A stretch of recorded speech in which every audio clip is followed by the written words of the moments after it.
Baik, semakin penasaran ya apa itu fikih peradaban, tapi kita akan sambung dulu dengan narasumber yang kedua.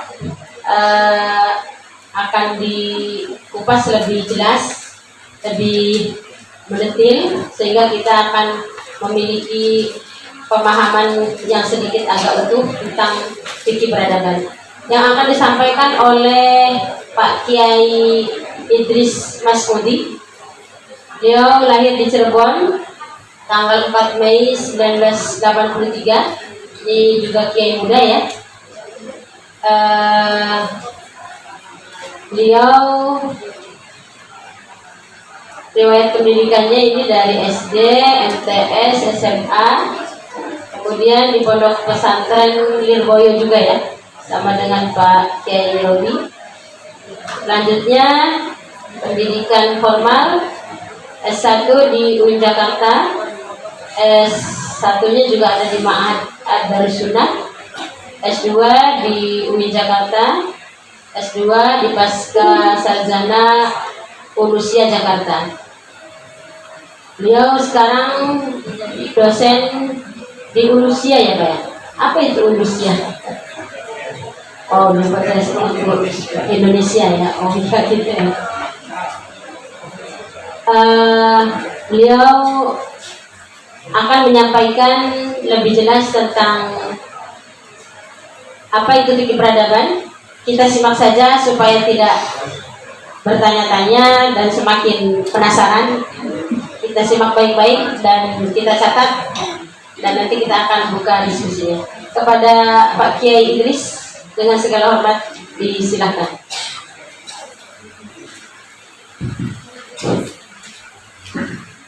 Assalamualaikum warahmatullahi wabarakatuh.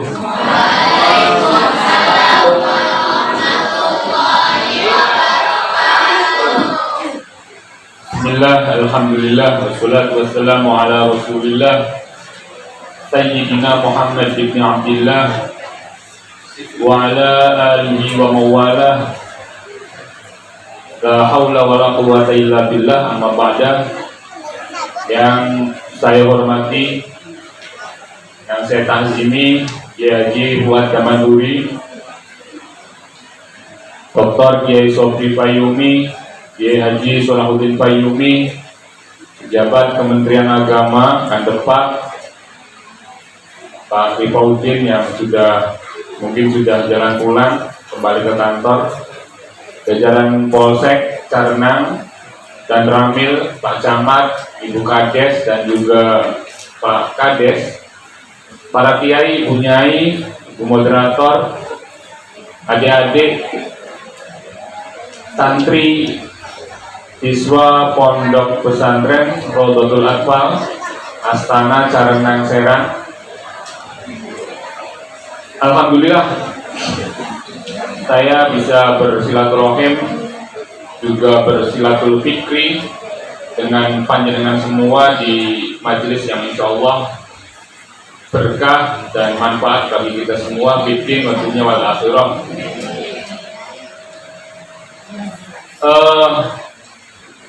Pertama saya ingin mengajak kita semua untuk melakukan refleksi mengenai fikih hadharah. Ini sepertinya istilah ini mungkin bagi beberapa di antara kita adalah sesuatu yang baru, karena di dalam kitab-kitab fikih yang kita pelajari dari Safinatus Shalah, Sulamun Najat, Sulamut Taufik, Fathul Qorib, Fathul Mu'in, Fathul Wahab, hingga kitab-kitab mutawalat lainnya, kalau kita cari istilah itu di dalam kitab-kitab fikih yang kita pelajari, kitab fikih konvensional yang kita pelajari, sampai uban kita penuh, rambut kita putih semua, saya kira nggak pernah kita temukan istilah fiqhul hadharah. Oleh karena itu, kalau dikira-kirakan, ketika kita membaca kitab-kitab fikih yang tadi saya sebutkan tadi itu, kira-kira masuk di dalam bab apa ya? fikul haldoroh ini.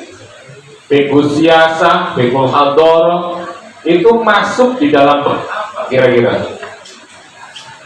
Kalau kita fikih Syafi'i itu rata-rata dimulai dengan kitab Thaharah. Kemudian dari kitab Thaharah biasanya berlanjut kepada kitabul muamalah, atau mungkin ada yang kitab nikah dulu kemudian baru muamalah, atau dibalik. Tapi paling tidak di dalam kitab-kitab fikih Syafi'i yang paling pertama adalah kitabul Thaharah atau kitabul ibadah dan lain sebagainya. Istilah-istilah yang menunjukkan bahwa kitab fikih yang paling utama dipelajari adalah kitab tentang bagaimana kita bisa beribadah dengan baik dan sesuai dengan tuntutan Nabi Muhammad SAW. Oleh karena itu, pertanyaan pertama yang ingin saya tunjukkan kepada Bapak Ibu semua, kira-kira kalau demikian fikul haldoroh ini ada apa tidak di dalam kitab-kitab fikih yang tadi saya sebutkan itu? Safinatus Shalah jelas nggak ada, saya kira nggak ada, pasti nggak ada. Sulamut Taufik karena nggak ada muamalahnya, saya kira juga nggak ada. Baru mungkin ketika sudah masuk ke dalam kitab Fathul Qadir, satu kitab fikih yang ditulis oleh siapa namanya? Bukan. Itu syarahnya Fathul Qadir. Takrib ya, Fathul Qadir itu Qasim Al-Ghazi, Al-Qadi Abi Syuja Al-Isfahani dalam kitab Takrib mungkin sudah ada, yang kemudian diberikan komentar oleh Syekh Abi Qasim Al-Ghazi dari Mesir, dan kemudian diberikan hasyiah oleh Syekh Nawawi Al-Bantani dengan judul Al-Qutul Habib Al-Gharib, atau yang lebih dikenal dengan kitab At-Tausyih ala Ibni Qasim Al-Ghazi. Itu mungkin sudah ada, tapi kira-kira persisnya di mana fikul haldoroh atau fikul siasah yang ada di dalam kitab Tausyihnya Syekh Nawawi Al-Bantani itu? Ada di mana ibu-ibu, bapak-bapak? Kira-kira ada di mana kira-kira? Atau nggak ada juga sebenarnya? Kalau yang dimaksud dengan fikul haldoroh itu fikih kemajuan, fikih peradaban, fikih tentang kekinian dan kedisinian, kekinian dan keindonesiaan, kekinian dan dalam konteks yang sekarang ini, kira-kira di dalam bab apa? Kalau nggak ibadah, muamalah. Oke, kita masukkan sebagai fikih siasah, masuk fikih haldoroh atau fikih siasah masuk ke dalam kategori fikul muamalah. Apa kaidah fikih dalam bab muamalah itu? Al-aslu fil muamalah al-ibahah hatta yadulla dalilu ala tahrimi. Hukum asal dalam muamalah itu adalah boleh selama tidak ada dalil yang melarangnya, yang mengharamkannya.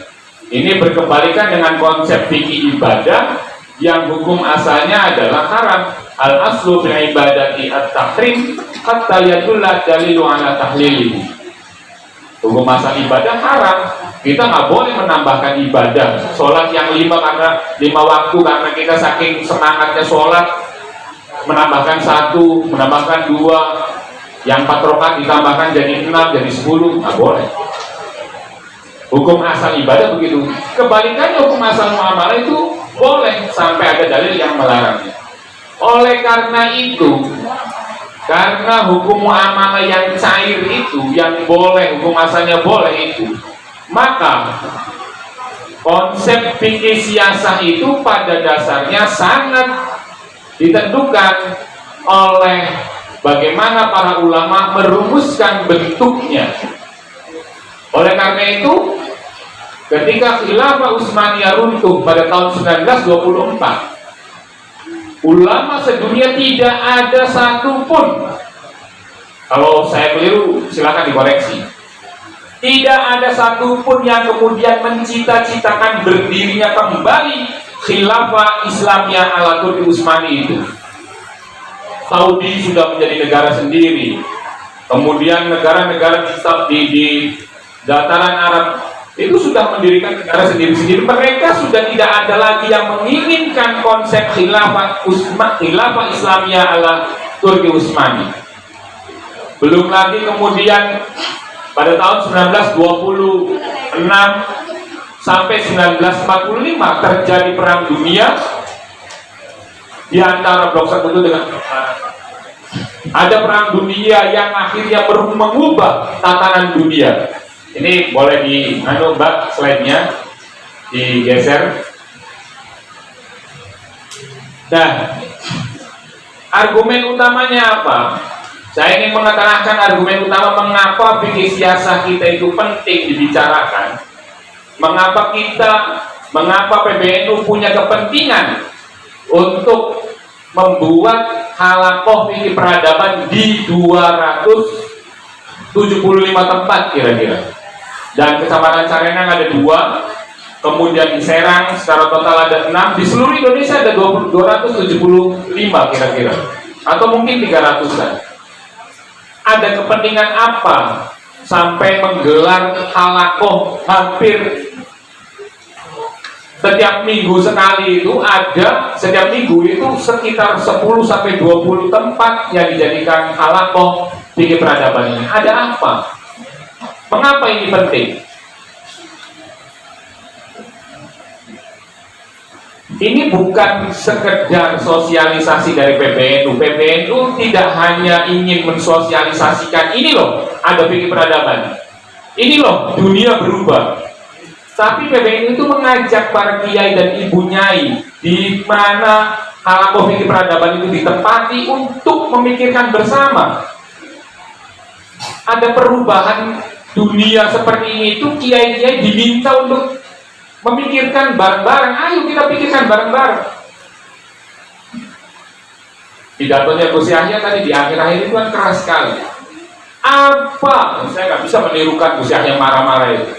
Apa hukumnya ulama yang meninggalkan umatnya, ulama yang tidak mempedulikan persoalan-persoalan umatnya? Apa hukumnya? Makanya kira-kira begitu kalau saya nggak bisa menirukan. Mengapa penting? Saya refleksikan lagi. Kalau kita membaca kitab-kitab fikih, di dalam kitab-kitab fikih yang kita baca, babul jihad, apa yang ada di dalam babul jihad itu? Kewajibannya apa di sana? Caranya bagaimana? Di dalam kitabnya Nihayatul Zen, Syekh Nawawi Al-Bantani mengatakan bahwa jihad wajib dilakukan sekali dalam setahun. Hukumnya fardu kifayah. Saya tanya, di Serang kita ini yang belajar fikih, kemudian di sana tertulis wajib jihad sekali dalam setahun. Setelah ngaji itu pernah nggak sampai sekarang kita melakukan jihad? Jihad dalam pengertian mengangkat senjata, jihad dalam pengertian mengusir atau melawan negara kafir. Pernah nggak kita melakukan itu? Di sana hukumnya bagaimana kita tidak melakukan itu? Dosa atau tidak? Gimana? Ada nggak yang mewakili kita itu? Dari Serang ada nggak yang melakukan jihad sekali setahun? Nyerang Amerika atau nyerang Rusia, nyerang Australia atau Thailand yang dekat, yang mungkin dianggap sebagai banyak orang yang orang kafirnya. Ada nggak? Dosa nggak kita tidak melakukan itu? Wajib loh, Bu. Coba kita balik, pulang dari sini, pulang dari sini dibaca lagi kitabnya.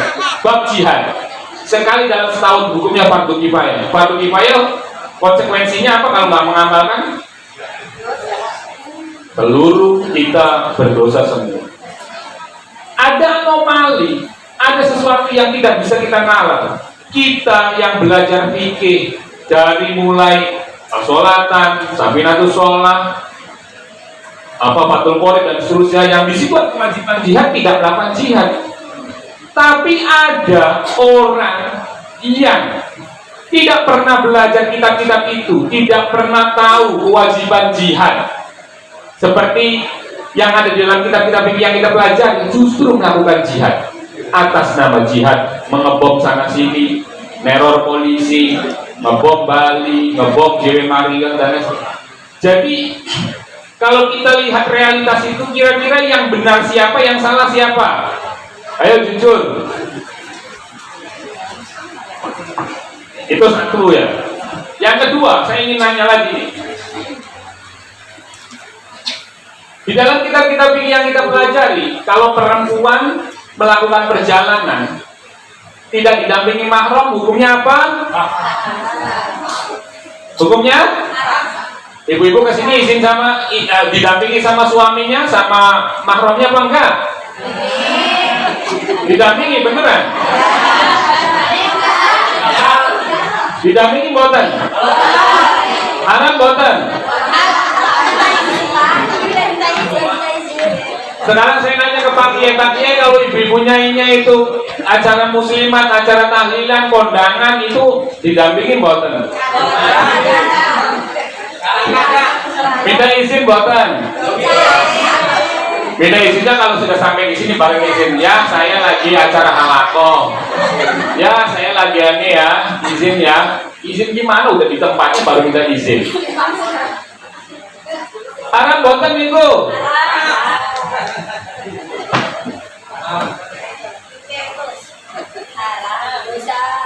Tatanan dunianya berubah atau tidak sebenarnya?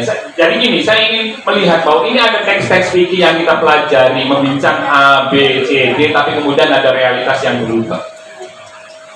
Saya ngomong begini itu juga nggak hanya di sini. Saya ngomong ke depan kiai yang ada di Jawa. Pak Kiai, panjenengan punya anak perempuan dari Jawa kuliah ke Jakarta. Apakah ketika kuliah ke Jakarta anak panjenengan didampingi oleh mahram? Enggak juga. Tadi ku pripun. Di dalam kitab fikihnya safarul man abiduni mahramin. Tapi mengapa melakukan ini? Apakah mereka punya, apakah kiai-kiai kita punya landasan lain? Saya jawab dengan tegas, pasti punya. Apa rujukannya? Ya ada. Salah satu ulama dari Maroko yang Syekh Ahmad Ar-Resuni mengatakan bahwa safarul mar'abiduni mahrumin fi hadzal zaman, itu yang bisa menempati posisi mahram itu salah satunya adalah faktor keamanan, faktor kenyamanan kendaraan, faktor keamanan di ruang publik. Bagaimana perempuan ketika misalnya naik pesawat, naik kereta, ruang-ruang keamanan ini atau kendaraan ini bisa benar-benar memberikan keamanan dan kenyamanan bagi seorang perempuan, maka yuqamu maqama mahram.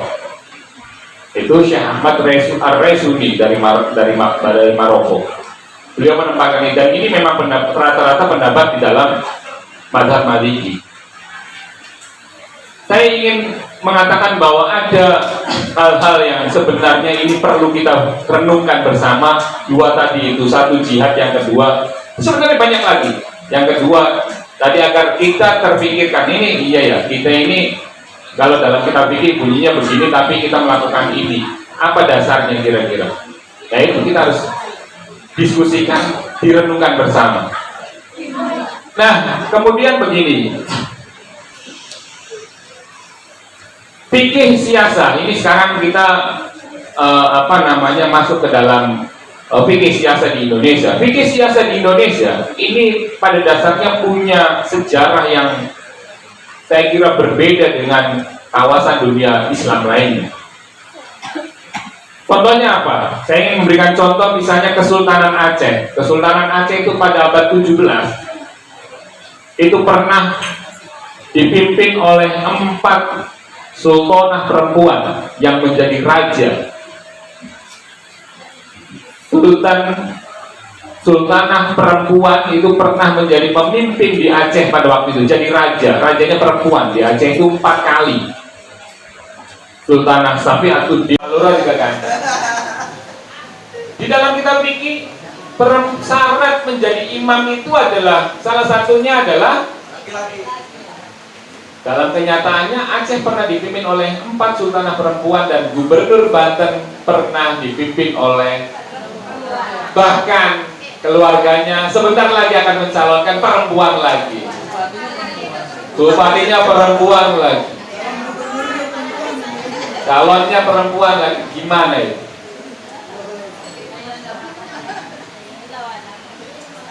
Di dalam kita pikir bunyinya seperti itu, tapi dalam realitasnya di Indonesia itu sedikit cair. Jadi apa yang tertuang di dalam kita pikir belum tentu kemudian ketika dilihat dengan realitas sosial masyarakatnya ini cocok atau tidak. Contohnya, saya nggak ingin mengatakan bahwa kemudian ada kiai-kiai, saya yakin sekali ada banyak kiai yang nggak masih punya pikiran bahwa bupati perempuan, kepala desa perempuan itu nggak boleh. Mas saya yakin masih ada, dan rujukannya memang ada di dalam kitab fikih. Tapi apakah ada juga ulama yang membolehkan? Saya yakin iya. Apakah yang membolehkan ini secara keilmuan tidak sebanding dengan yang mengharamkan? Enggak juga. Aceh, saya bicara Aceh ini untuk mengingat sejarah agar kita mengetahui bahwa fikih politik di kita itu memang sangat cair sekali. Aceh pada abad 17 itu ada ulama besar Aceh yang menjadi mufti di Kesultanan Aceh, namanya Syekh Abdul Rauf Al-Fansuri As-Singkili. Beliau asal dari Singkil, makamnya ada dua, saya pernah ziarah di dua-duanya, satu di Syakwala di Banda Aceh, satu lagi di Singkil Aceh juga. Aceh yang agak perbatasan dengan Sumatera Barat, dengan Tapanuli Tengah. Di sana ada Syekh Abdul Rauf Al-Fansuri yang menjadi mufti. Siapa Abdul Rauf Al-Fansuri itu? Syekh Abdul Rauf Al-Fansuri adalah guru dari Syekh Abdul Muhyi Pamijahan, mursyid Thariqah Syattoriyah. Bahkan hampir seluruh sanad tarekat Syattoriyah itu pasti merujuk atau pasti melewati Syekh Abdul Rauf Al-Fansuri. Beliau adalah penulis kitab tafsir pertama di Nusantara yang berjudul Turjuman Al-Mustafid dan ditulis pada abad 17. Khatam dari Al-Fatihah sampai sampai surat An-Nas 30 juz dengan menggunakan huruf aksara Jawi, aksaranya Arab tapi bahasanya Melayu. Itu kitabnya dicetak di mana-mana, tidak hanya di Indonesia tapi di Istanbul, kemudian di Bombay, kemudian juga di Mesir. Saking hebatnya Syekh Abdul Rauf Al-Fansuri. Dan kitabnya bukan hanya itu, banyak sekali menulis kitab-kitab fikih. Beliaulah yang menjadi mufti pada waktu itu. Apakah beliau kemudian dengan kapasitasnya sebagai mufti, sebagai ulama, ini tidak tidak melarang pada waktu itu? Kenapa beliau mendiamkan? Beliau punya pandangan lain terkait dengan sultanah perempuan.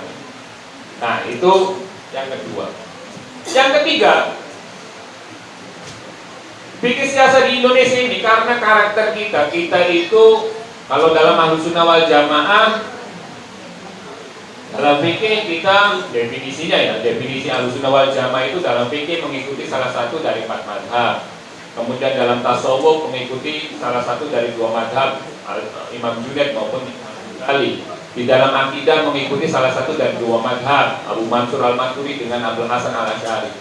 Karena cerminannya menggunakan 3 tadi itu, maka cara berpikir kita, cara bertindak kita, maksudnya masyarakat Indonesia pada masa itu tidak melulu fikih sentris. Jadi kalau misalnya fikih agak kaku, maka agak diredam dengan tasawufnya. Jadi 3 aspek keilmuan ini menopang bagaimana cara berpikir, cara bertindak masyarakat Muslim Nusantara. Lanjut baik, Mbak. Nah, kembali, saya ada fikih yang ditulis ulama. Fikih-fikih kita itu kan mau tidak mau adalah fikih yang ditulis oleh ulama-ulama yang hidup pada masa khilafah, paling tidak khilafah Utsmaniyah. Jadi kira-kira kitab fikih kita itu yang kita pelajari, yang kita baca itu, yang kita ajarkan itu adalah kitab yang ditulis dari mulai abad 13 sampai abad 20. Belum ada konsep negara bangsa.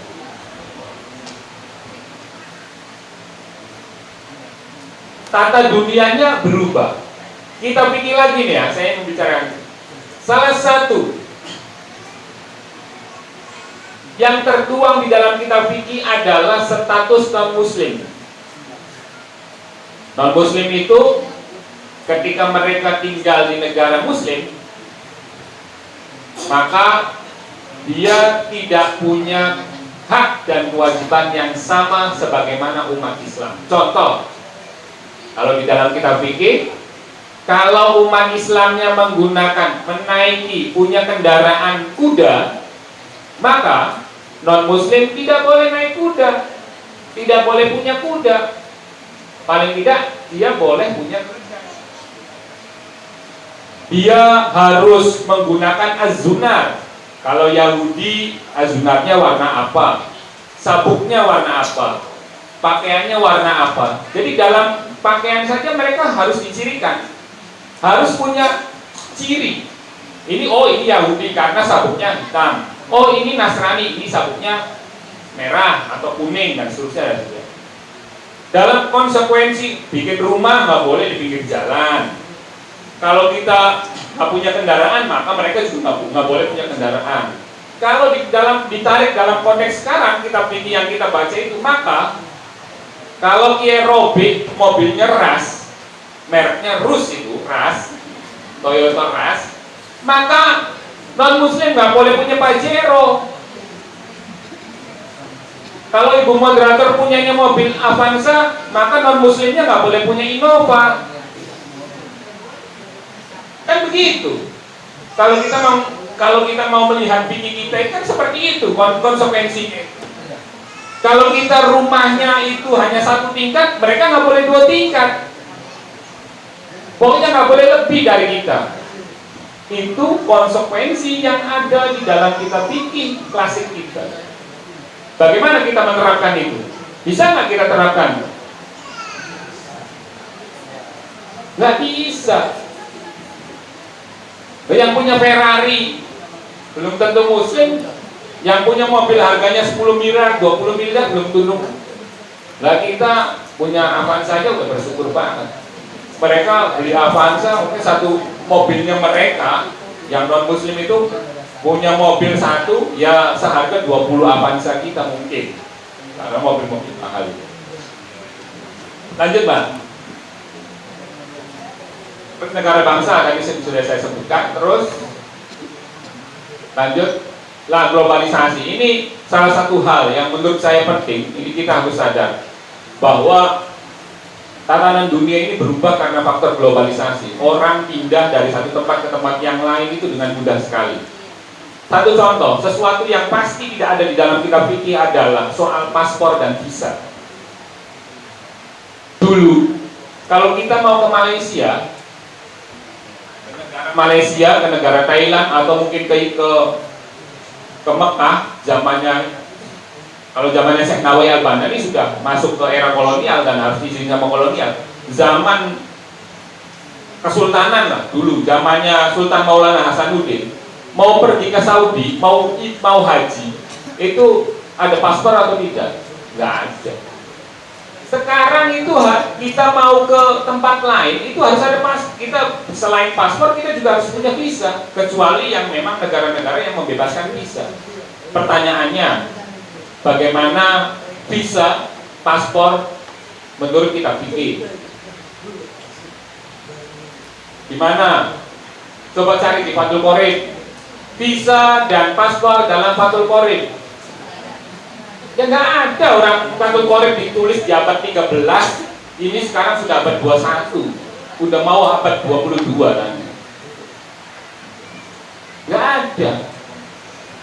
Nah proses-proses seperti inilah yang kemudian globalisasi, orang bisa pindah dari satu tempat ke tempat lain dengan sangat mudah sekali. Nah ini yang harus dipikirkan. Makanya PBNU punya kepentingan ini, datang ke tempat-tempat di 250 tempat ini. Ayo Kiai, Bunyai, ini ada persoalan bareng, ayo kita pikir bareng-bareng. Makanya di setiap halaqah itu biasanya dan memang seharusnya ada rekomendasi dari pesantren Rodotul Atfal kepada PBNU. rekomendasi ini nanti dibacakan oleh PBNU kepada atau di hadapan ulama-ulama sedunia. Ini loh PBNU punya pandangan fikih seperti ini. Bagaimana menurut para ulama-ulama sedunia ini? Ini dari Carenang, ini dari Pelamunan, ini dari Cirebon, dari Indramayu, dari seluruh Indonesia. Nanti akan disampaikan oleh Ketua Umum PBNU bahwa ini hasil dari halakoh fikih peradaban. Nah, persoalan-persoalan inilah yang kemudian perlu kita rumuskan. Bagaimana kita memikirkan persoalan itu dalam perspektif keagamaan atau perspektif kitab-kitab fikih yang kita pelajari. Belum misalnya teritorial. Jadi dulu tatanan dunia yang dimaksud ada perubahan dunia itu begini, ibu-ibu, bapak-bapak.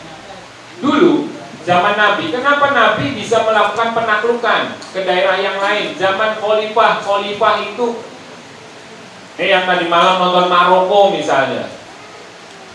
Maroko dulu melalui Tariq bin Ziyad itu pernah melakukan ekspansi ke Spanyol.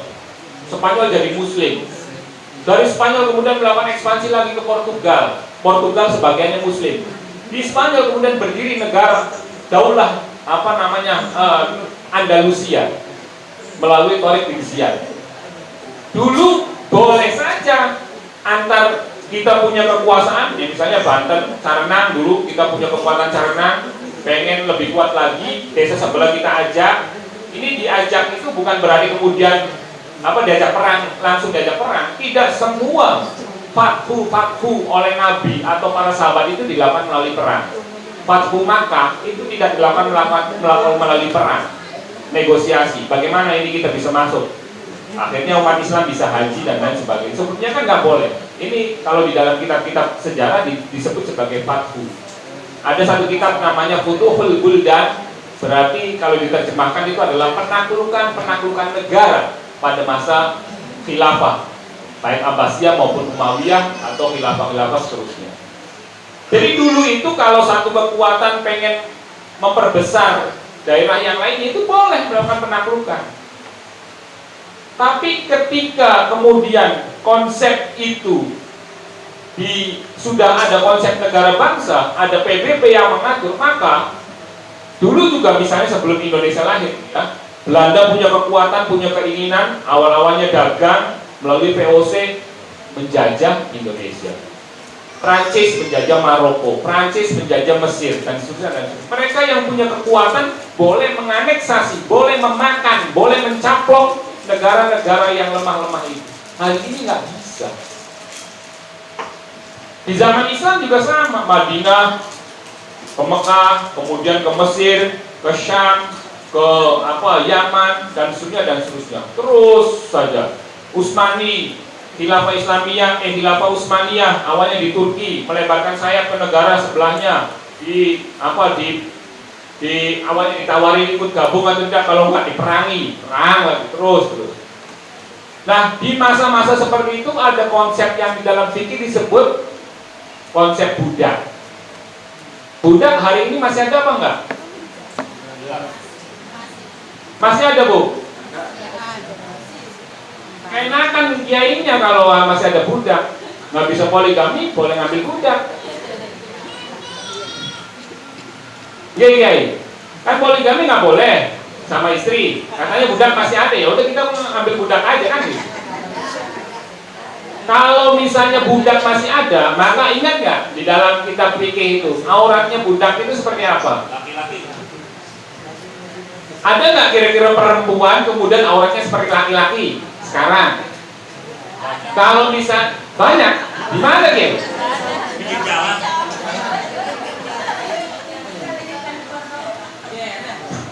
Auratnya itu mabaina surah wa rukbah.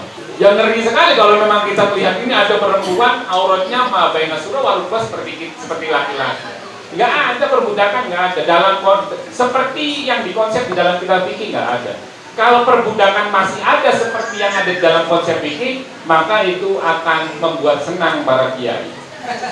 Nggak berani poligami, kita pakai milkul yamin saja. Dan ternyata kan nggak ada. Nah, itu yang di zaman-zaman model seperti tadi itulah kemudian ada lahir budak dan seterusnya. Kemudian Quran secara perlahan melakukan penghapusan terhadap perbudakan. Salah satunya adalah hampir semua tindak-tindakan yang melanggar syariat. Kafarat yang paling utama salah satunya adalah memerdekakan budak. Jadi Quran perlahan,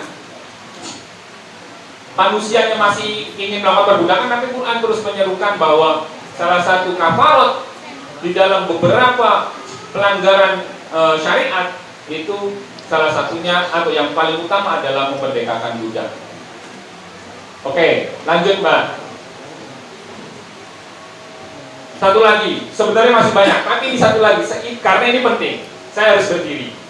Maaf ya Bu.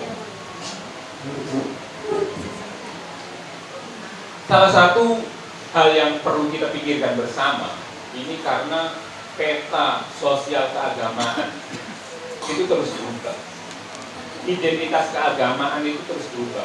Ini contoh yang saya tampilkan ini adalah peta politik dan identitas keagamaan. Ini hasil riset dari orang barat, The Global Religious Composition Landscape. Jadi ini komposisi masyarakat dunia dalam beragama. Ini yang warna ini Islam, kemudian ini Kristen, dan kemudian ini ada unaffiliated, tidak terafiliasi ke agama manapun, ateis, nggak beragama. Ini di daerah Rusia. Kalau di dalam PT ini kira-kira Rusia, Cina dan seterusnya, komunis lah kira-kira begitu orang sering menyebut gampangnya. Mereka tidak terafiliasi. Ketika diwawancara misalnya beragamanya apa? Saya tidak beragama. Saya tidak terafiliasi ke Islam, ke Kristen, ke Yahudi dan sebagainya. Ada Yudaism, kemudian ada Buddha. Buddha ini di Thailand dan Burma dan sekitarnya. Kemudian ada folk religion, agama lokal, agama kepercayaan, Sunda Wiwitan, kemudian kejawen, keharingan dan seterusnya. Kemudian ini Hindu. Ini petanya seperti ini. Lanjut Pak. Prediksi populasi Muslim dan penganut agama lain di tahun 2010 dan 2050. Ini risetnya oleh lembaga namanya PEW Center. Bisa di googling, di situ lebih detail risetnya. Jadi dia melakukan riset tahun 2010 dengan melakukan prediksi sampai tahun 2050. Risetnya tahun 2010 yang lalu. Jumlah populasi umat Kristen di dunia itu adalah 2,1 miliar. Jumlah populasi umat Islam 1,599 miliar, 1,6. Yang ketiga, bukan Hindu, bukan Yahudi, bukan Buddha, tapi yang tidak beragama. Berapa jumlahnya? 1,131 miliar. Ada 1 miliar orang yang tidak beragama di dunia ini. Kemudian disusul oleh Hindu 1,03, ada Buddha, agama lokal, agama-agama lain yang nggak bisa diidentifikasi. Yahudi cuma 13.800.000 dan totalnya ini populasi umat manusia 6,8 miliar. Saya pernah punya teman dari India yang kuliah di Belanda, sudah selesai doktor, kemudian postdoc juga selesai. Saya ajak soal-soal ke kiai, salah satunya Abuya, kemudian Abuya Muhtadi dan seterusnya, dan kiai-kiai yang ada di sekitaran Serang. Saya tanya, dia Muslim, berapa jumlah umat Islam di India? Dia bilang 170 juta. Muslim di India jumlahnya 170 juta dari 1,5 miliar. 170 juta dari 1,5 miliar, jadi ya minoritas. Kalau melihat jumlahnya 170 juta kan besar sekali, hampir sama dengan Muslim di Indonesia, tapi dari 1,5. Iya. Nah ini, akan tetapi dalam perkembangannya, ini riset ini ya, bukan saya yang ngomong, ini mereka yang riset. Dalam perkembangannya nanti di tahun 2050 itu, umat Muslim semakin bertambah besar. Umat Kristen nambah, tapi lambat. Ada agama lain malah berkurang, bukannya tambah naik, tambah turun. Agama Buddha, agama Hindu naik 34%, Yahudi naik 16%, tapi yang unaffiliated ini malah turun, yang naiknya semakin lambat. Pertanyaannya, kenapa umat Islam bisa tambah nama banyak itu? Kenapa umat Kristennya di dunia ini kemudian laju pertumbuhannya sedikit? Dapat hidayah Allah. Bisa jadi karena banyak sekali negara-negara yang ada di Eropa yang tadi dikuas, yang mayoritas non Muslim, atau India yang tadi saya ceritakan, bisa jadi banyak yang kemudian konvertit atau mu'alaf ke agama Islam. Tapi ini kan mengenai populasi, ada yang mati, ada yang lahir. Berarti kemungkinan terbesar lainnya adalah jumlah populasi anak umat Islam semakin banyak. Anaknya semakin banyak. Seperti kita tahu, mungkin kalau ibu-ibu yang aktif di media sosial tahu bahwa orang Barat itu ada yang nggak mau menikah. Di Jepang itu orang menikah, katanya ya, saya belum pernah ke sana. Saya cuma pernah ke Hong Kong, ke Cina, tapi kalau ke Jepang belum pernah. Katanya orang yang mau nikah itu sampai disubsidi oleh negara karena banyak sekali orang yang nggak mau menikah. Kalau nggak mau menikah, punya anak nggak kira-kira? Ada lagi fenomena child free itu. Mulai ada yang masuk di Indonesia, sebagian di kalangan kelas menengah. Kita nikah ya mas, tapi kita janji nggak mau punya anak. Banyak di Eropa, banyak sekali yang begitu. Karena faktor itu. Atau jangan-jangan kiainya ada yang diam-diam punya istri lain, nggak bilang sama istri pertama, punya anak lagi. Jadi umat Islamnya populasinya semakin, bisa jadi loh ya, bisa jadi. Kalau di sini kiainya alhamdulillah.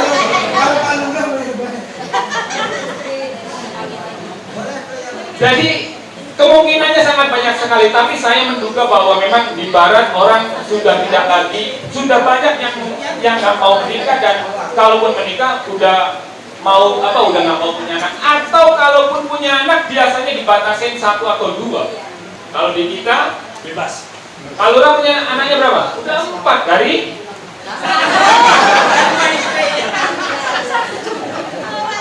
sekretaris berapa? Baru anak 1, istrinya 1. Anaknya 1. Kalau pacar banyak. Jangan minat ya ibu putranya. 2. Putranya cuma 2. Dari istri 1 gitu. Ada 4, ada 2, ada 1. Kan hampir semuanya kita ya diberikan amanat oleh Allah untuk punya keturunan. Dan kita semoga bisa terus menjaga anak-anak kita ini. Lanjut Pak, ini yang menantang yang selanjutnya. Oh, ada yang hilang ya? Ke bawah. Bawah satu lagi. Ya, ke bawah. Ke bawah. Ini naik. Ke bawah. Maju. Slide berikutnya. Habis.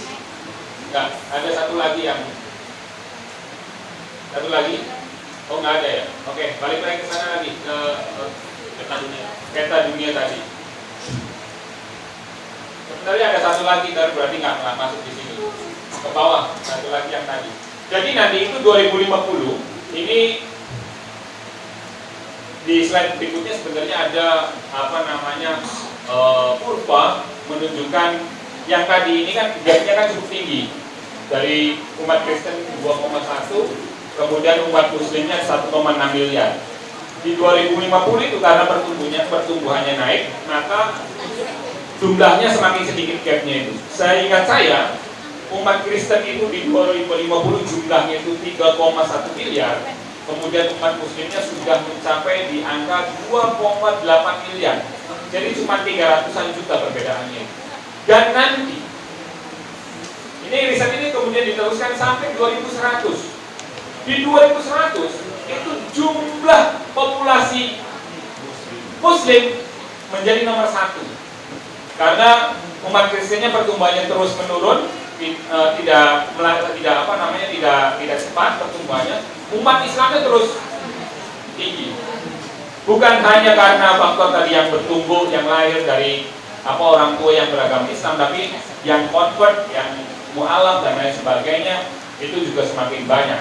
Nah, di 2010 itu nanti umat Islam menjadi pemimpin di dalam jumlah, di dalam kuantitas, belum tentu di dalam kualitas.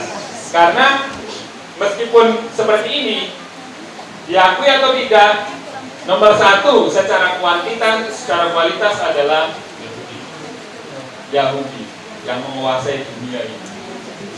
Orangnya pintar-pintar, ekonom, para pengusaha dan kaya-kaya itu rata-rata adalah orang Yahudi yang ada di paling bawah ini. Tapi secara kuantitas yang paling tinggi adalah Kristen, kemudian Muslim.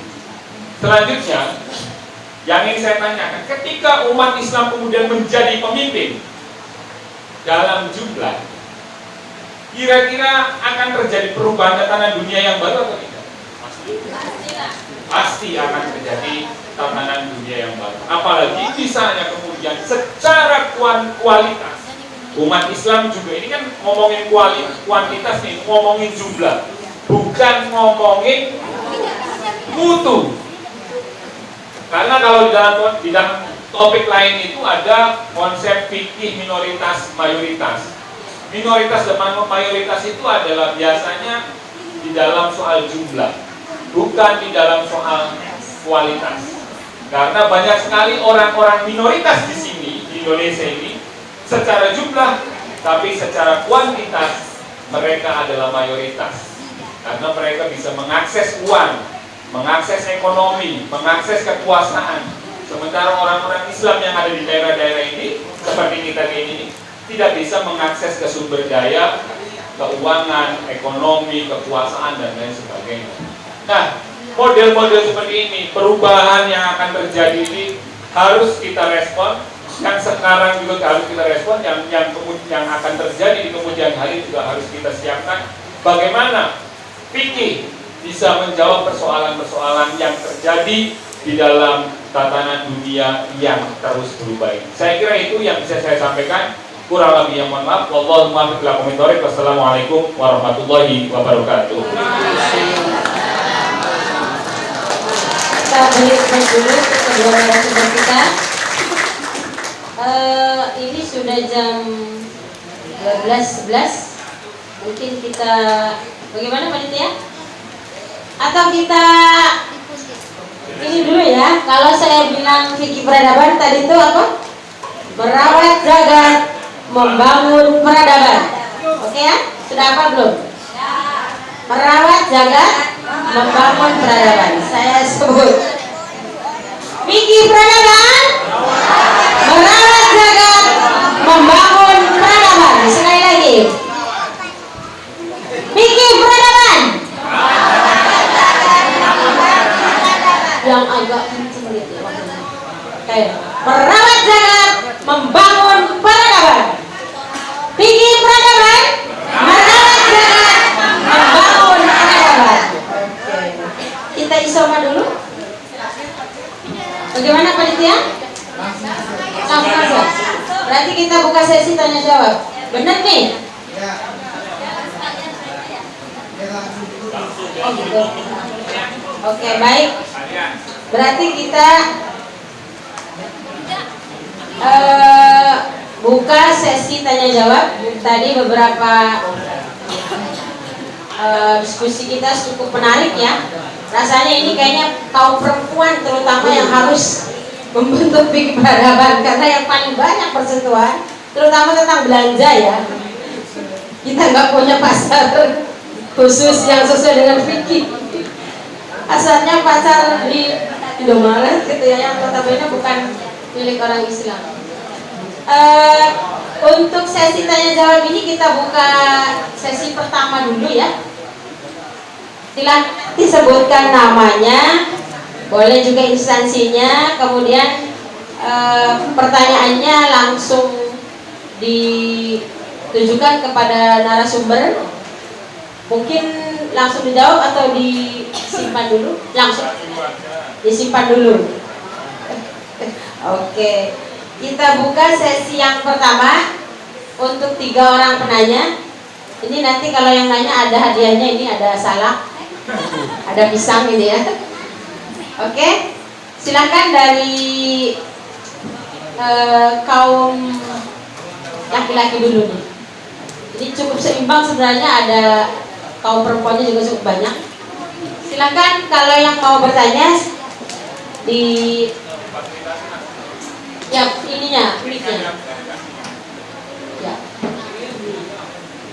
Acungkan tangan, langsung bertanya. 3 orang penanya ya. Ya oke, 1 sudah dapat. Ya 2, 1 lagi. Oke, sudah ada 3 penanya dari kaum ibu 2 dan dari kaum bapak 1 orang. Silakan.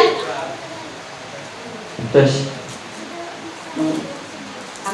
Langsung saja pertanyaannya, Ibu Nyai. Bismillahirrahmanirrahim. Assalamualaikum warahmatullahi wabarakatuh. Waalaikumsalam warahmatullahi wabarakatuh. Yang mulia para kiai, para ustadz, para guru-guru kami, yang terhormat Bapak Ibu Ustadz Ustadzah yang ada di lingkungan Yayasan Pesantren Rodotul Atfal, yang saya cintai, para santriwan santriwati, jadi perawan harus hati-hati. Alhamdulillah wa syukurillah, pada hari ini kami diberi kesempatan mengikuti diskusi halakoh fikih peradaban. Pak Ustadz, ada 2 pertanyaan yang ingin saya ajukan.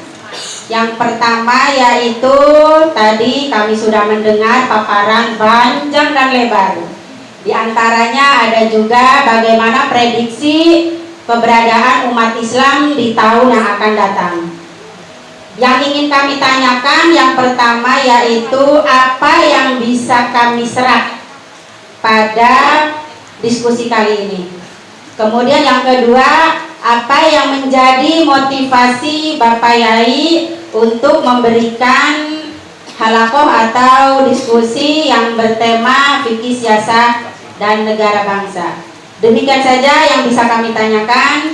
Terima kasih atas waktunya, mohon maaf atas segala salahnya. Wassalamualaikum warahmatullahi wabarakatuh. Waalaikumsalam warahmatullahi wabarakatuh. Kita simpan dulu ya. Penanya berikutnya, disebutkan nama ya Pak. Assalamualaikum warahmatullahi wabarakatuh. Nama saya nanti dari SMA RH. Yang terhormat Bapak Kiai, terima kasih kepada moderator atas waktunya.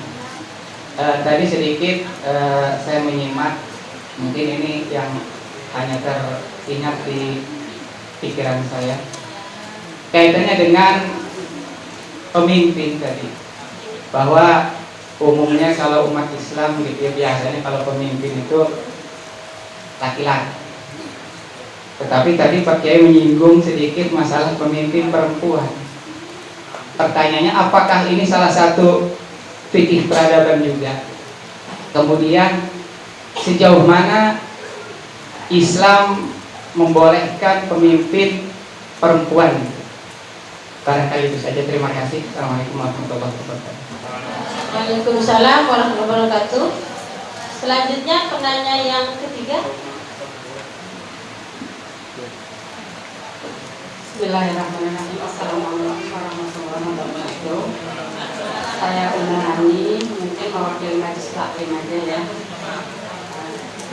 Saya itu sering mendengar Bu di Majelis Taklim lingkungan saya itu ketika mendengarkan masalah yang kaitannya dengan politik, itu kadang-kadang bilangnya gini, Ustaz, aduh ngapain sih ibu-ibu mikirin kayak gitu kan, udahlah sama yang penting belanja gini-gini. Nah, tapi dalam kenyataannya kan itu belanja sehari-hari juga itu kan kadang-kadang mengeluh ya Ustaz ya, dengan adanya ini mahal ini dan segala macam gitu. Nah, apa sih yang bisa kita lakukan gitu ya sebagai ibu rumah tangga di sini mungkin saya untuk memberikan pendidikan siasah ini kepada para ibu rumah tangga. Kalau para guru mungkin sudah terbuka pikirannya ya, karena kebanyakan mungkin sarjana. Tapi lingkungan saya itu kan masih ada ibu-ibu rumah tangga yang mungkin hanya tamat SD, SMP gitu.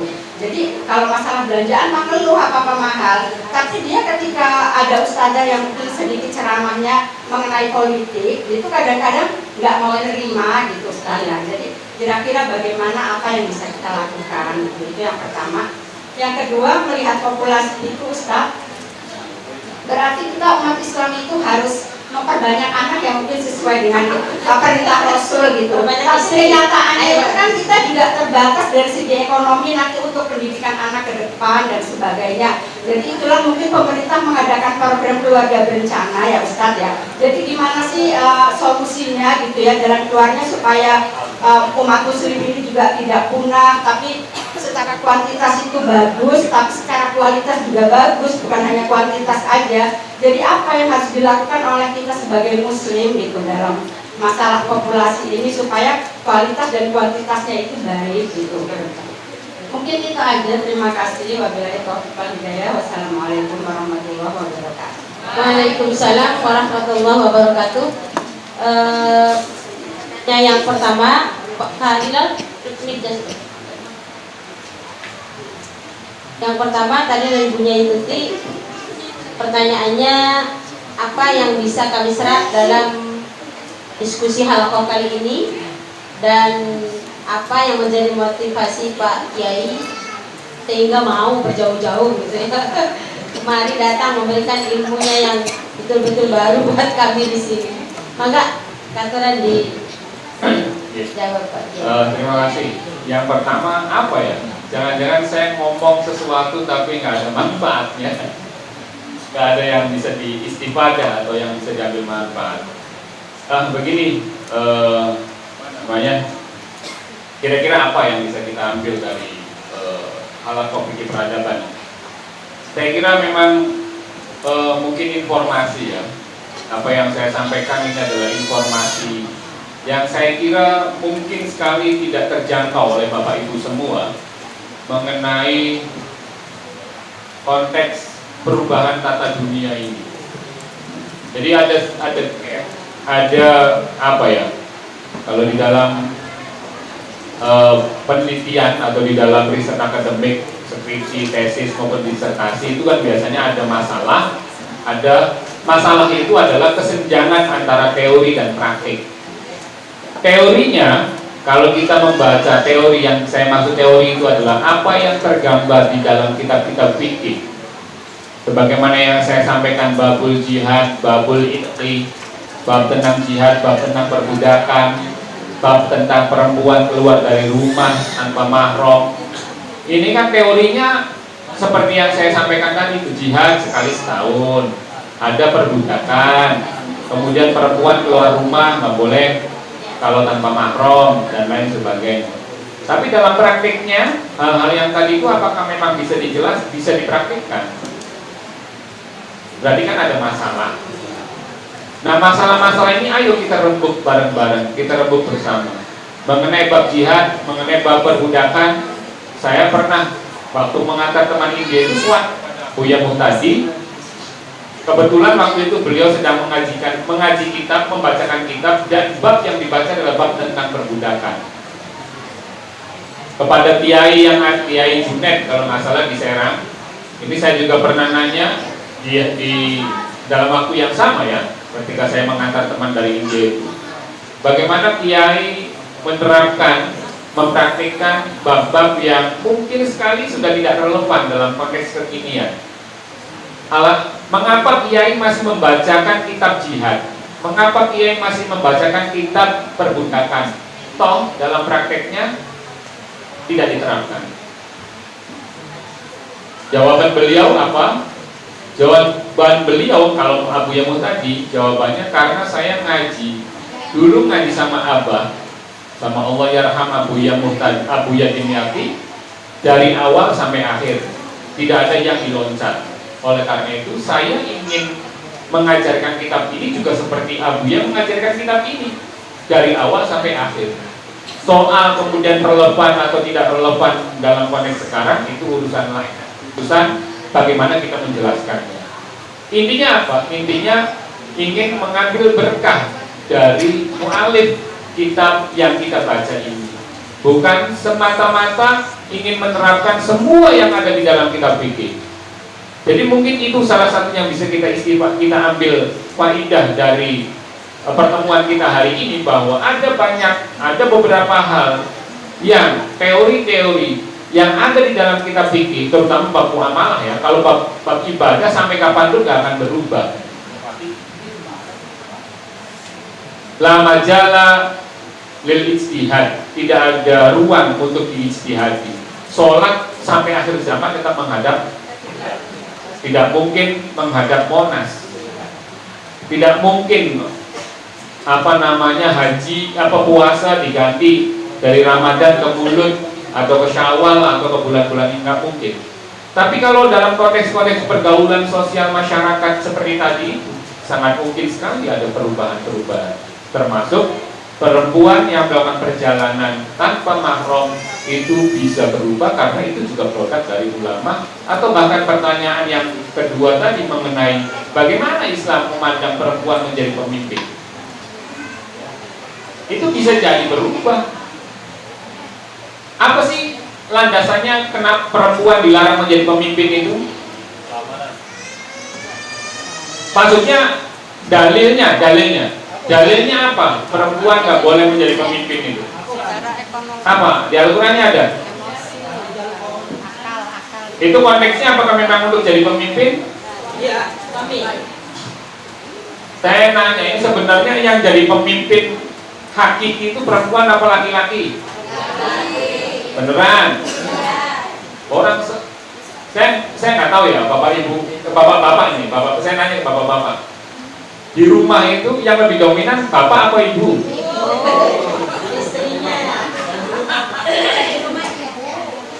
Kalau saya terus terang ya, saya bukannya setuju dengan feminisme dan bukan tidak setuju dengan feminisme dan lain-lain. Pada dasarnya sebagai laki-laki itu di dalam rumah tangga sendiri, di dalam rumah itu seringkali kalah dengan perempuan.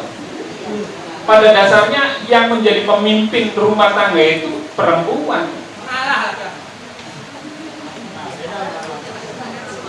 Setuju apa enggak ini? Ibu-ibu setuju apa enggak? Yang menjadi pemimpin hakiki itu sebenarnya perempuan. Yang mengatur sirkulasi keuangan itu bapak-bapak apa ibu-ibu? Jadi laki-laki itu simbol saja jadi pemimpin itu. Makanya saya itu kadang-kadang kalau diskusi sama teman-teman yang aktivis gender itu, aduh, kita ini sebenarnya yang kalau dianya laki-laki ini sebenarnya sudah tertekan. Kapan sih kemudian ada begini-begini? Pada dasarnya itu sudah kalah sama perempuan itu. Perempuan lebih kuasa daripada laki-laki. Ya saya nggak tahu bapak-bapak yang Pak Kiai di sini apakah memang benar-benar berkuasa penuh di dalam rumah tangga itu atau tidak, tapi saya nggak yakin. Kita tarik kepada salah ini yang menjadi perdebatan para ulama. Ini agar benar-benar ngaji. Ketika Nabi mengutus seorang utusan, Nabi Muhammad mengutus utusan untuk mendatangi seorang pemimpin yang bernama Ratu Kisra di daerah Persia sana. Kemudian utusan ini menginformasikan Nabi, pemimpinnya di sana perempuan. Terus Nabi bersabda, la yufliha qaumun, gimana hadisnya? La yufliha qaumun, ada yang hafal hadisnya? La yufliha qaumun walau ammaruhum imra'atan. Tidak akan bahagia sebuah masyarakat yang dipimpin oleh perempuan.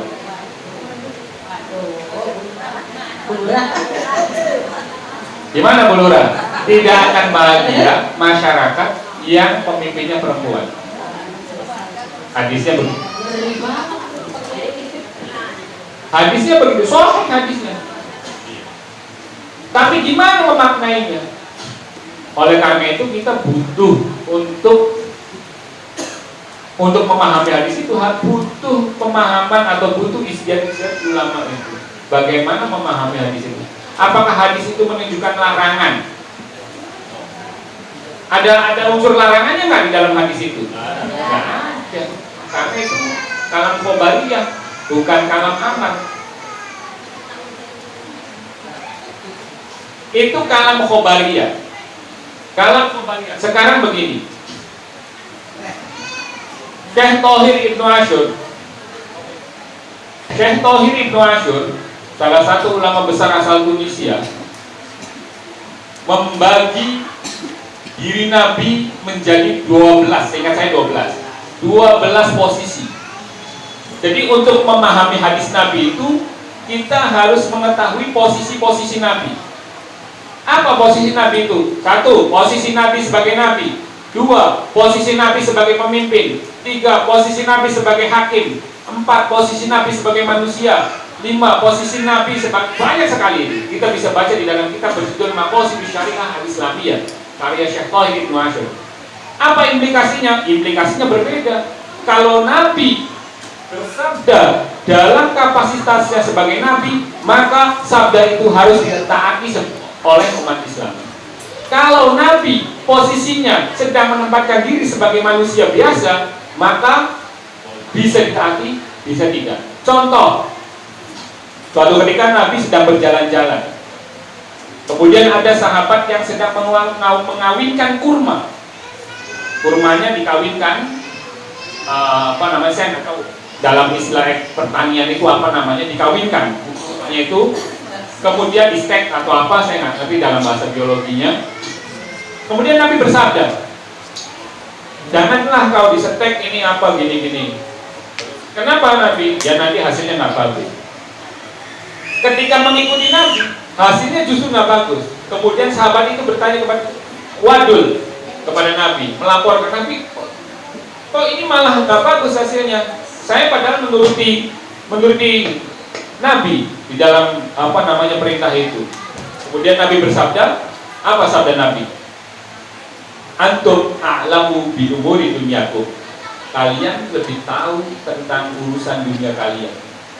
Artinya apa? Artinya Nabi memasrahkan kepada umatnya dalam persoalan-persoalan yang bersifat duniawiyah itu, kemaslahatannya silahkan diukur sendiri. Jadi sabda Nabi, janganlah kamu kawinkan itu pohon kurma itu, nanti hasilnya nggak bagus. Ketika mengikuti Nabi malah nanti salah hasilnya. Ini untuk menunjukkan bahwa persoalan duniawiyah pada dasarnya tidak harus ditaati. Nah, dalam kasus yang tadi itu, konteks hadis tadi itu konteks ikhbar. Layufnya kayaknya nggak bakalan, itu masyarakatnya nggak bakalan bahagia kalau dipimpin oleh perempuan. Kayaknya nggak bakalan bahagia. Tidak kemudian berupa unsur larangan, bukan. Jadi kalamnya kalam khobariyah, bukan kalam amar, bukan kalam insyaiyah. Di dalam struktur bahasa Arab harus dibedakan antara kalam khobariyah dengan kalam insyaiyah.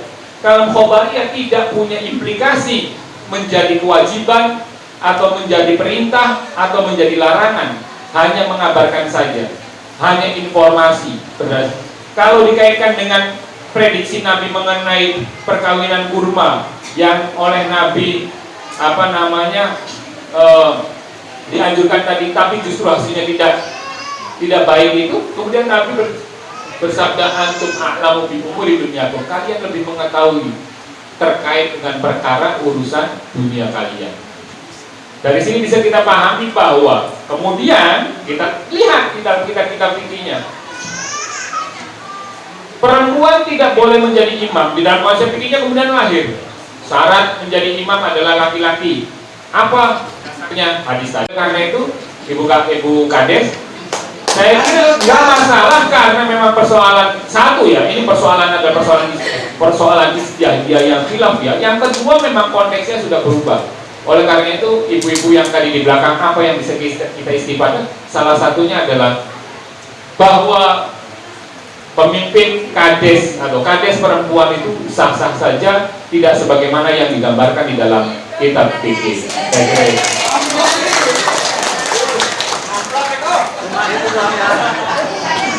Selanjutnya pertanyaan yang terakhir.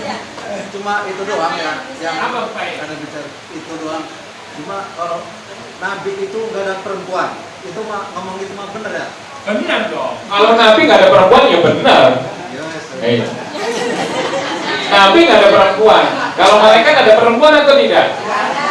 Laki-laki ada nggak? Nggak tahu kita. Kita jawab nggak tahu. Kalau malaikat nggak tahu. Kalau nabi kita jelas tidak ada nabi perempuan. Yang terakhir, melihat populasi. Bagaimana kita membentuk? Bagaimana kita menyiapkan anak-anak kita, generasi kita ke depan agar secara kualitas bagus, secara kuantitas juga tinggi. Saya kira Bapak Ibu sekalian, marilah kita bersama-sama memulai mempersiapkan persoalan ini. Persiapan untuk ke depan itu dari diri kita masing-masing. Ibda binafsik, kita mulai dari diri kita sendiri. Dari mana kita mulai? Dari keluarga kita sendiri. Kita mulai mendidik anak. Kita mulainya dari mendidik anak-anak kita, kemudian kita tularkan kebaikan-kebaikan ke yang lebih luas. Karena nyuwun sewu, ayah saya itu SD aja nggak tamat, ibu juga tamatan SD. Ya alhamdulillah kemudian anak-anaknya karena memang harus belajar, harus sekolah dan lain sebagainya, harus pesantren, harus bisa baca kitab dan lain sebagainya. Maka alhamdulillah keluarga saya rata-rata mondok dan semuanya, ya hampir semuanya sekolah sampai tingkat yang tinggi.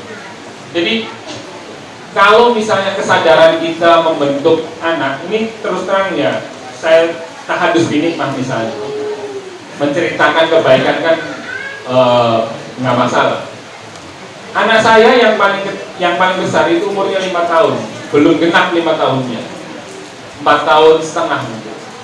Alhamdulillah sudah mulai bisa membaca Al-Quran, sudah mulai masuk Al-Baqarah ayat berapa gitu, lancar. Saya membayangkan saya dulu di usia kamu itu gitu, anak-anak saya belum bisa apapun. Bahasa Latin juga bisa, dia membaca aksara Latin sudah bisa, membaca syarat sudah bisa. Itu karena istri saya yang mendidik anak saya yang begitu telaten. Saya membayangkan saya di usia segitu sama sekali bal betul, nggak bisa ngapa, maksudnya ya pasti nulis nggak bisa, TK nggak ada TK zaman saya. Orang tua juga nggak mungkin dengan kesibukannya masing-masing memikirkan anak untuk menyiapkan anak agar bisa membaca itu tidak ada. Ini istri saya bila mengajarkannya dengan tekun ikro dari awal sampai akhir, sampai jilid 6 itu belum 4 tahun sudah selesai. Ini sudah masuk Al-Quran, alhamdulillah.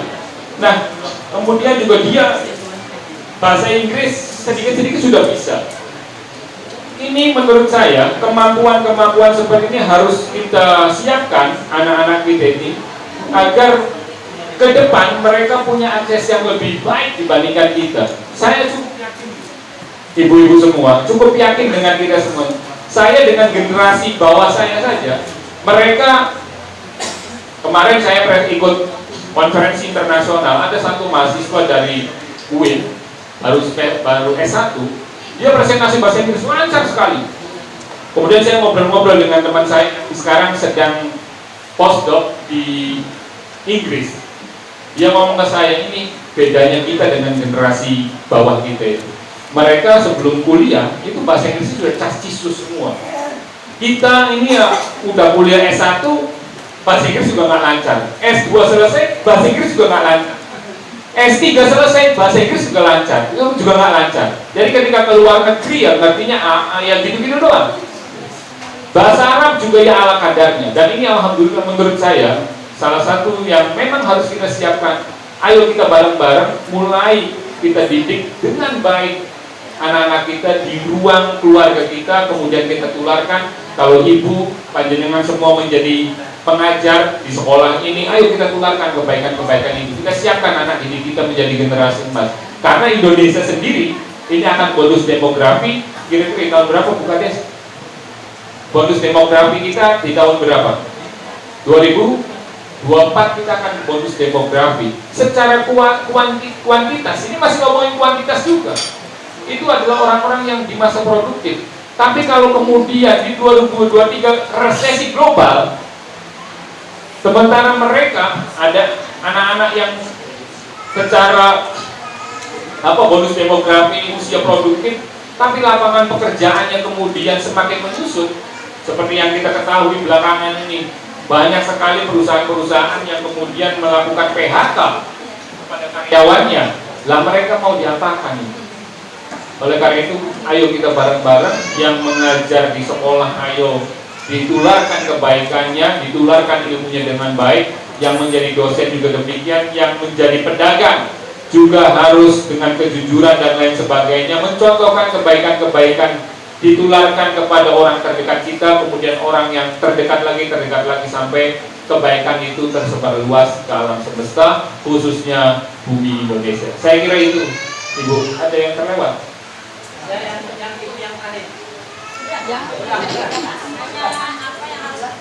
Harus kita lakukan untuk memberikan pendidikan siasat kepada ibu-ibu, bukan politik praktis, bukan, tapi siasat. Saya kira memang ini salah satu kekurangan, salah satu hal yang merumitkan kita semua adalah sikap apatis, ya, sikap yang nggak mau tahu masyarakat kita pada umumnya. Oleh karena itu, mau tidak mau, ketika pemilihan itu dikembalikan suaranya kepada masyarakat, secara kualitas pemimpin-pemimpin kita di pusat lah terutama ya, karena saya kira kalau Ibu Kades ketika nyalon itu kan masyarakatnya kan kenal semua.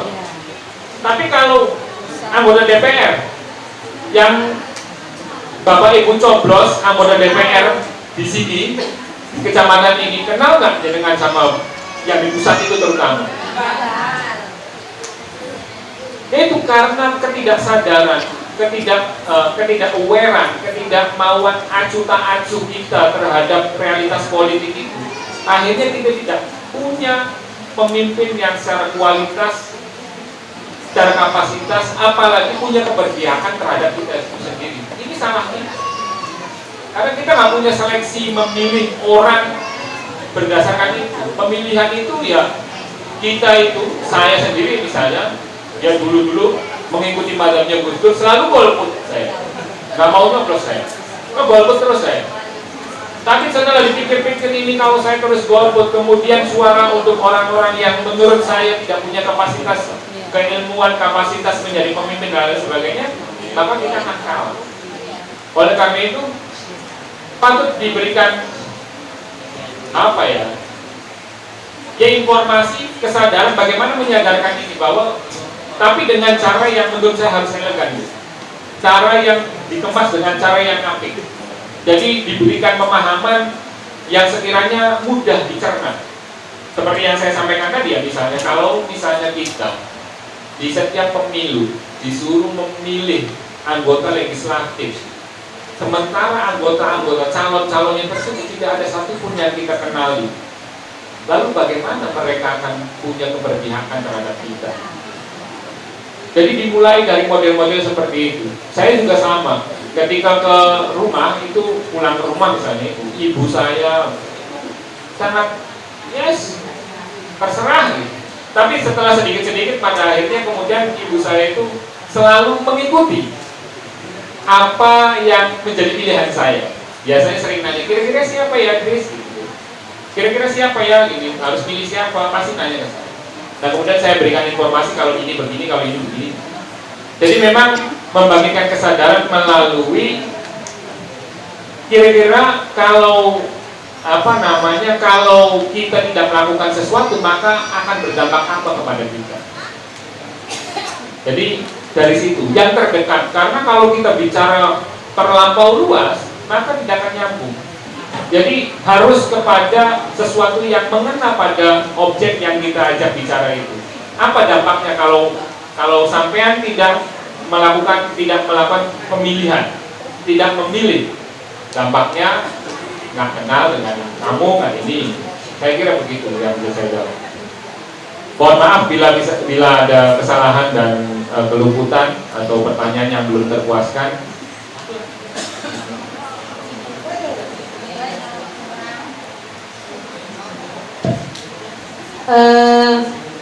karena waktu sudah larut ya, maka mungkin saya hanya membuka satu sesi saja, dan diskusi kita kali ini mungkin tidak puas ya, karena masih banyak yang sepertinya mata-mata ingin bertanya lagi Pak Kiai. Tanggung jawab Ketua PCM. Saya yakin banyak yang tidak puas karena beliau memang bukan alat pemuas ya. Yang pasti kita terus harus belajar, kembali lagi membuka kitab-kitab kita dan mengkaji ulang fikih-fikih yang bertabrakan antara realitas dengan teksnya ya, sehingga kita menemukan formulasi yang lebih manusiawi gitu ya, yang memang kita melakukan tersebut, dan ini mungkin yang dimaksud dengan fikih peradaban tersebut. Nah, untuk kali ini kita sekali lagi Pak narasumber yang satu mana dia, kita beri plus saja yang meriah untuk Bapak Kiai Idris. Akhirnya selesai sudah, dan sebelum selesai mungkin kita membuat rekomendasi Pak Kiai, atau nanti dengan Pak Bu Atik ya. Iya.